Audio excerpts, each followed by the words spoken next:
Especially around Memorial Day, we all like to say never forget. This was an opportunity to really do something to not only preserve their memory, but share it with young Americans. And at about the same time, Morning Consult, I think it was, came out with a survey asking, are you proud to be an American? And I saw patriotism was just in such sharp decline. So we don't assume that young kids are going to know what 9/11 is or even Abbey Gate. If all they do is look at the card and they're introduced to someone who sacrificed everything for them, that's okay. But the kids that are more interested will read the story, and they sort of learn history by walking along with someone that they now know.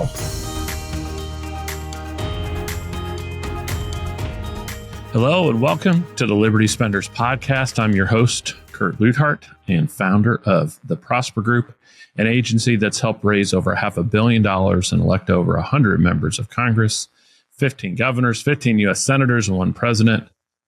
For business owners, what if you could exponentially grow your business by tapping into a lucrative and engaged audience of 76.5 million people that we call Liberty Spenders?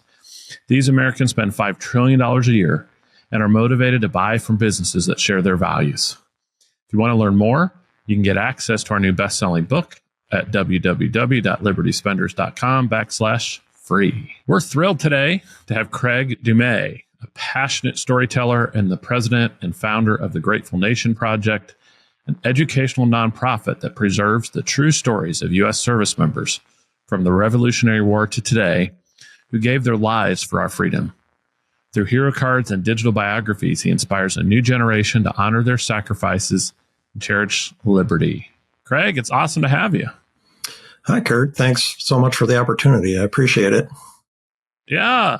It's cool. I really think this is a cool project. What sparked the idea for the Grateful Nation Project? How did you know that preserving these stories was your calling? I would love to sit here and tell you that it was my idea because I think it's a very good one, but it's not. I have a friend who, he and I go to the same church. We're in the same small group, and he is a Iraq War veteran, is also a Wisconsin state senator. So as part of his role as a senator, he has to do all these public events. And one of those was a very large Memorial Day parade here in suburban Milwaukee. And as an Iraq veteran, it was kind of troubling him that, Memorial Day has become sort of the kickoff to summer, the end of the school year, a time to picnic with family, and all those things are good. But we were losing the meaning of the day. And as an Iraq veteran, he wanted to do something other than what most politicians do in parade. They'll hand out vote for Dale brochures or candy or brewer schedules. And I have a printing and technology background. So he came to me and said, how hard would it be to create something like a baseball card, but use fallen service members so that kids learn who these people are? And I thought that was a great idea. So I just started working on it. And unfortunately, COVID knocked out the next 2 Memorial Day parades. But once we got back from that, I went to him and I said, Dale, I just think this is a bigger idea than one person in a parade. What if we added their stories online and tried to reach out to schools? And he actually had the same idea. So we started that way and started slowly, and we're building. We've had 2 full school years under our belt right now. As far as the second part of your question, I think you asked about the calling.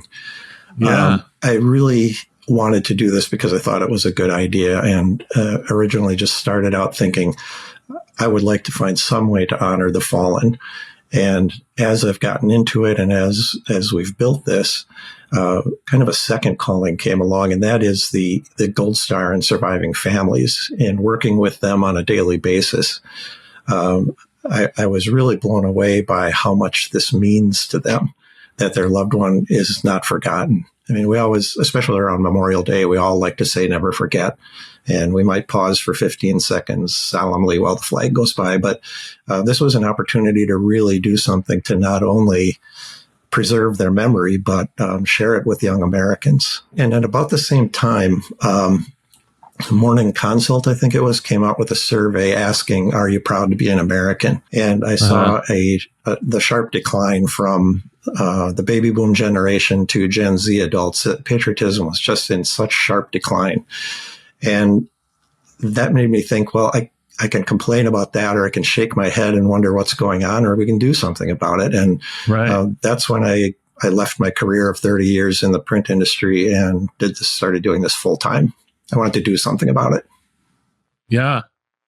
And how do you see how those hero cards that you're making help turn the tide and reconnect people with the sacrifices behind our freedoms? Yeah, I really wasn't expecting that this would be an instant gratification kind of thing. I don't know that you turn that tide quickly, but student by student, you see it happening in schools or in homes. People can buy them for their homes as well. You see a young person take a look at a new hero, and it's not a baseball star. It's not an entertainment star. It's someone who they come to realize did something remarkable so that you and I can walk around free and safe. And I think those kinds of, role models are needed.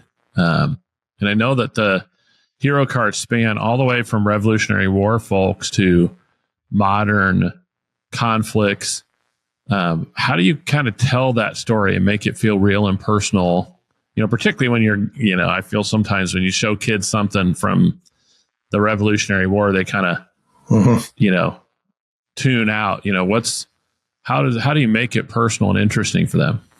Yeah, that's a great question, and it kind of gets at the heart of what we're doing here. We put them in a format. It's like a collector card, and that's really just the entry point. And that's a format that appeals to a younger audience. And we are careful never to call them trading cards because we don't want family members to think of their loved one being traded. So they're collector cards, and we try to, we can't prevent kids from trading the cards with each other, but what we can do is make every card available all the time. So that rarity never comes into play. One card is never more valuable than another. And we get them into schools, into the classrooms, and I think that's a better way to go. But each card is an entry point. On the back, you'll find a few details about that person, their hometown, their military unit, things like that. And then there's one teaser paragraph that kind of catches their attention and brings them to an online story about the person. And so if you hand a kid a collector card and you say, hey, go online, that's not a hard argument to make. And so these stories get their interest piqued, and they learn about the person. These are not obituaries. These are written in story form, which really appeals to kids and adults. And what they do is they'll enter that story and they'll first learn about the person. They'll learn about where they went to school, what sort of jobs they have, if we can get that information, what were their interests, and things like that. And then you start on their military journey, and every story does have how they were lost in it. But you walk through history with that person. So within a story, if we mention something like Pearl Harbor or even something more recent like 9/11 or something like West Point, that's a link that leads to that. To an explanation of what that is. So we don't assume that young kids are going to know what 9/11 is, or even Abbey Gate, that incident, things like that. So if all they do is look at the card and they're introduced to someone who sacrificed everything for them, that's okay. But the kids that are more interested will read the story, and they can keep digging deeper and deeper, and they sort of learn history by walking along with someone that they now know. And when you look at, I go to a lot of education events and set up a table and try to get schools interested. What I always do is I check the different curriculums that are available there. When you look at how we teach history or social studies, whenever it is related to war or the military, it's always about the geography or the politics, the generals, maybe the famous people that were in that war. We don't really learn about the people who fought the war, or even when there's no conflict, we don't learn about our military on a personal level very often. So this is a way to do that. It's a way to learn history, and most importantly, it's a way to instill gratitude in kids for their freedom. If you're listening to this show, it's probably because you understand something most people don't. Marketing to Liberty Spenders isn't just about ads or tactics; it's about trust. And in the real world, trust moves through relationships. And that's why private introductions and deal flow are such a core part of what we do. So FastPass is a private introduction and deal flow network for Christian and conservative leaders who already have influence and want to scale fast. It's not open networking, it's intentional introductions between people who already share alignment. We've seen one client land a $25,000 opportunity from a single introduction. Another told us that FastPass has become his largest source of referrals, not because of volume, but because of fit. And yet another closed her equity round at a key moment just due to the right introduction. When you book a one-to-one consult with us, we're not handing you a list or making big promises. Instead, we're having a real conversation about what you're building, who you want to meet, and whether FastPass makes sense for this season for you. So no pressure, no hustle, and no awkward pitch from us. Yeah. If you're ready to grow through relationships instead of forcing everything on your own, head to libertyspenders.com/FastPass and book a one-to-one consult with us. In worst case, you leave with clarity. Best case, the right introductions change the trajectory of what you're building. Okay, back to the episode. Yeah, and it sounds like you've reached schools and homes in a bunch of different states. Is there a particularly heartwarming moment for you seeing how this project touched somebody's life? Oh, yeah, so many. I guess the thing that surprises me the most, and we didn't plan this, but I'm hearing back from a lot of educators that when kids get these cards, the first thing they do after they learn about their hero is they do want to share it with their buddies, their friends. And so it's peer-to-peer learning that's going on, and they're excited about it. And that's so much better than having an instructor in the front of the classroom, forcing you to learn about the Revolutionary War. Instead, you learn about a person who was in the revolution or in Iraq, and then you share that. The kids share it with each other. Sometimes the schools will kind of create that scenario too. They'll have their students either share their hero with a second person or give a presentation in front of a school assembly. So it's the kids getting excited and excited enough to want to share without being forced to do that. You might not have a ready-made answer for this, but I was thinking, having made a lot of these cards and such, you might have one of these people that you've made a card about that more than others you'd like to sit down for lunch or have a cup of coffee with. Is there someone in that deck you're like, man, I wish I could sit down and have a cup of coffee with this guy?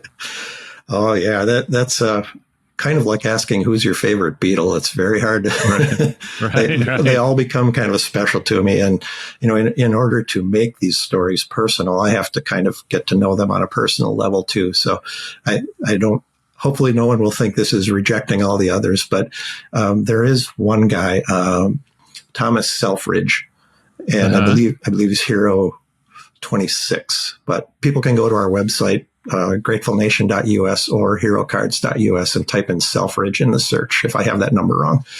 But he was around at the dawn of aviation, and in writing his story, he's having encounters with Orville and Wilbur Wright and with Teddy Roosevelt and with Alexander Graham Bell.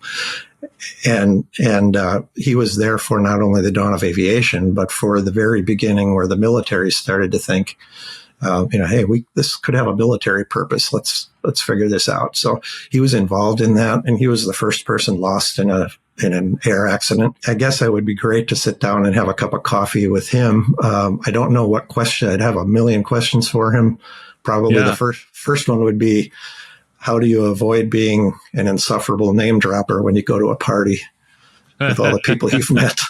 I was thinking there's probably listeners who are thinking, well, I know a hero just like Mr. Selfridge who needs a hero card. Is that how you find a lot of these people? Should people reach out to you on your website to say, hey, you should do a story about this guy? Sure. It's not only Gold Star families that can submit heroes. Anyone can submit a hero. At the top of in our navigation on the top of any page on our website, there's a submit a hero link. And there's pretty clear instructions there and a form to get it started. So if you served with someone or you have someone in your distant past who was a relative, there's no charge for developing the story or the hero card. But I would put one caveat on this. If it is fairly recent, if they have immediate family members still around, the first thing we'll do is ask for your help in connecting with that family. We don't want there to be any surprises. So we want to make sure we have their permission, and they're going to be a good source to make sure that we get all of the details correct. because these go into schools. We want to make sure that we're not putting things out there. We don't, and because they go into schools, we don't really accept things that people send us. If they write a biography, we're not just going to go ahead and publish that. We have to make sure that we verify every detail that's in that story because they have to be accurate. Do you have a certain number of them you do every year? Or do you have to kind of pick and choose between different? How does that work?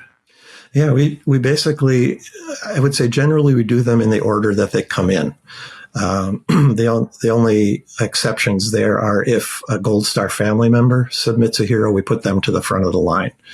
And we also reserve the right to shift it around a little bit if, say, we get we sell these in 12-card packs. That's one way you can buy these.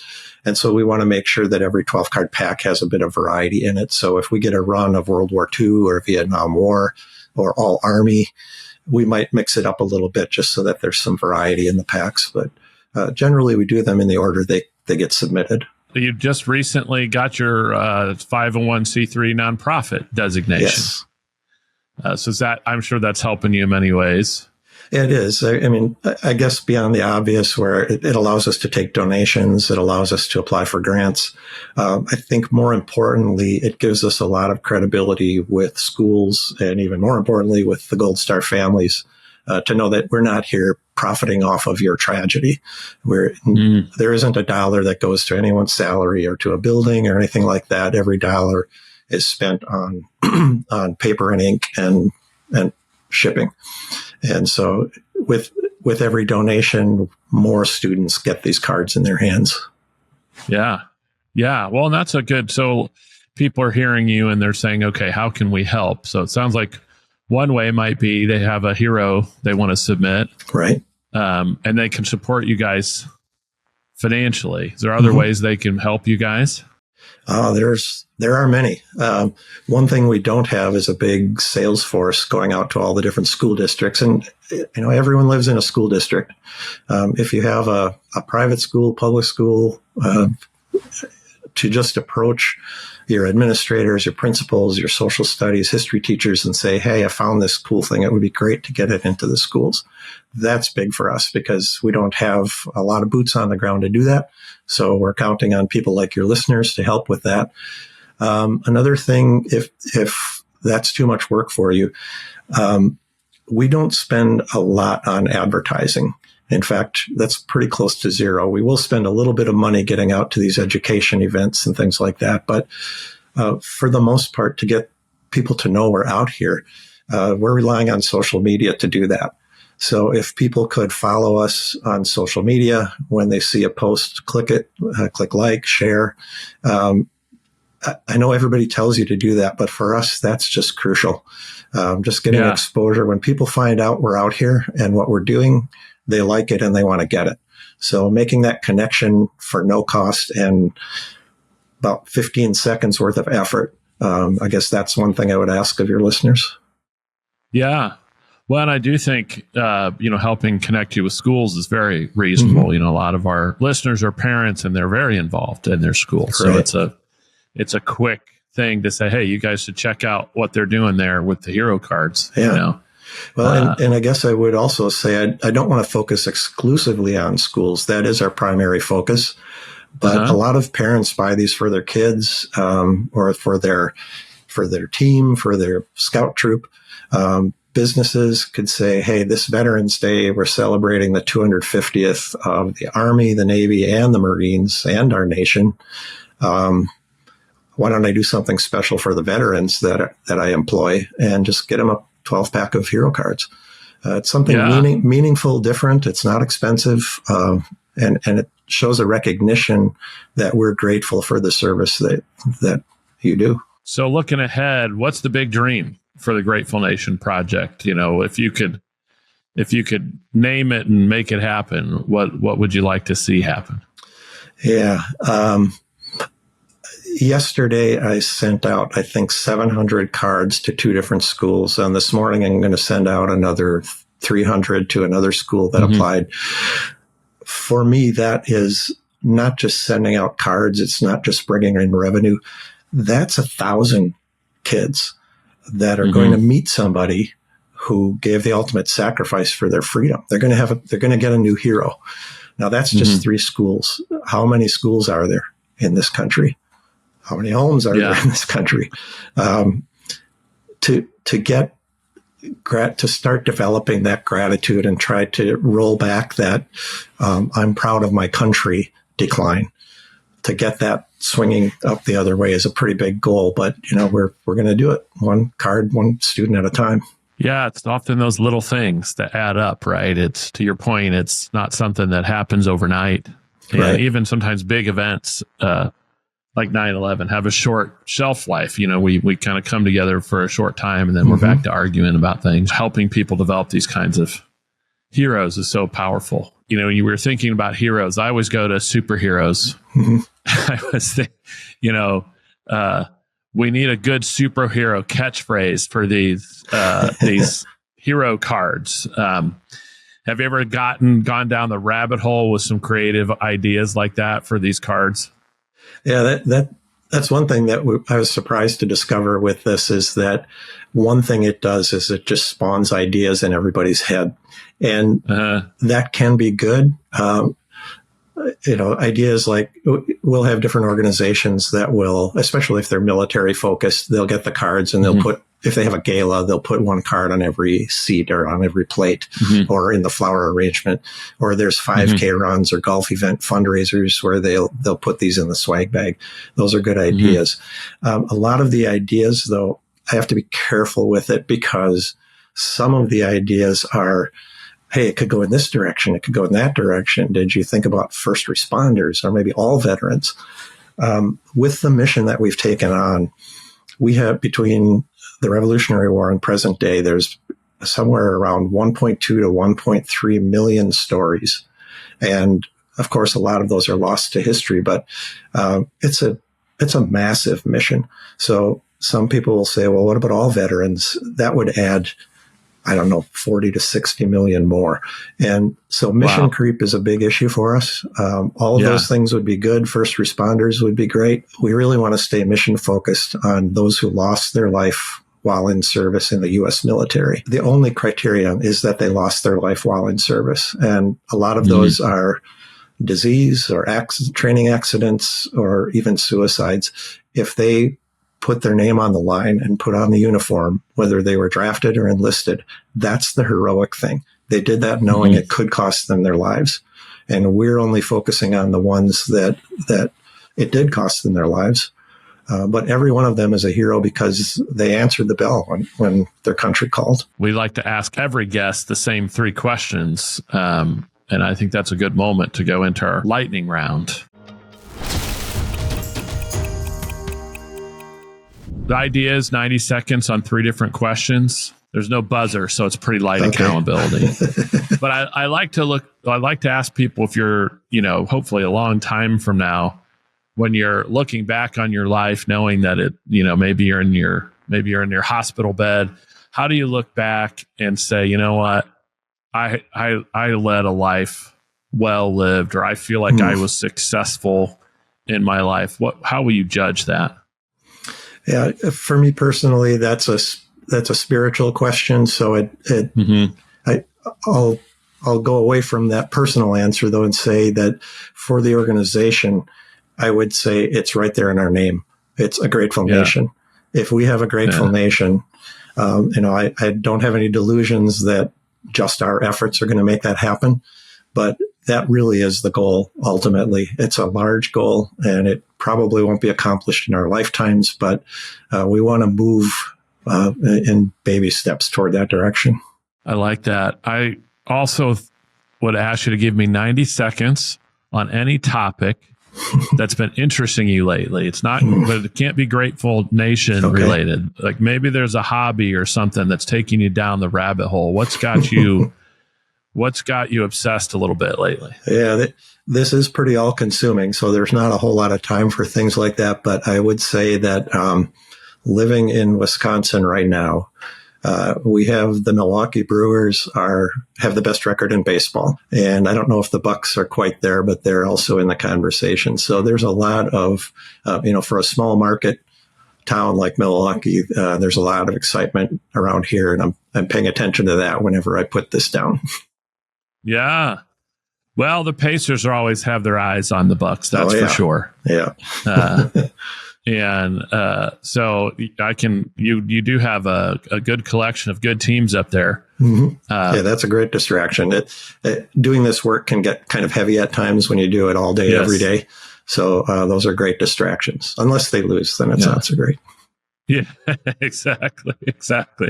Well, the third thing I always like to ask is for you to do a little bit of gratuitous marketing for Grateful Nation Project. So let's say somebody fast forwarded only to this section. So 90 seconds. What is Grateful Nation Project? How can people help? How do they get a hold of you? Well, Grateful Nation Project is an effort to gather and preserve and share, and that's an important part of it, the stories of any U.S. service member who lost their life while serving in the U.S. military. And it's an important effort because a lot of our families have lost a connection to our military. I grew up in the Vietnam era as a young boy in a small town. Everybody knew each other.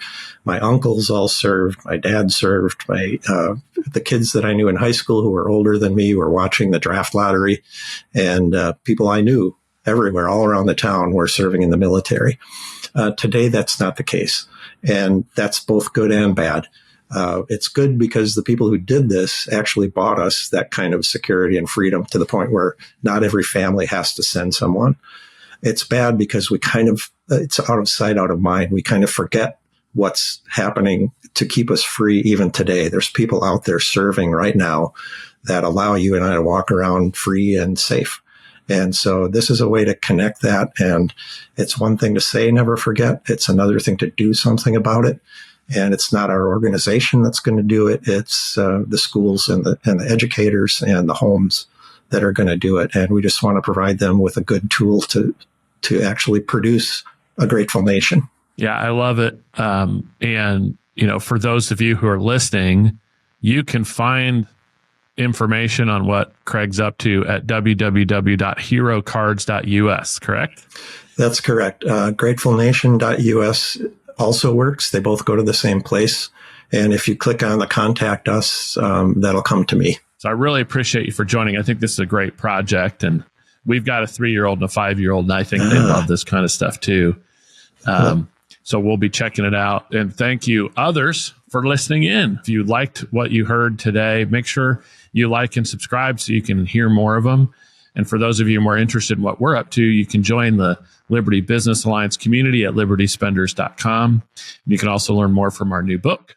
Not so new anymore, I guess. Almost out for a year now, but from our new book called Liberty Spenders. And you can get it today at libertyspenders.com/free. Until next time.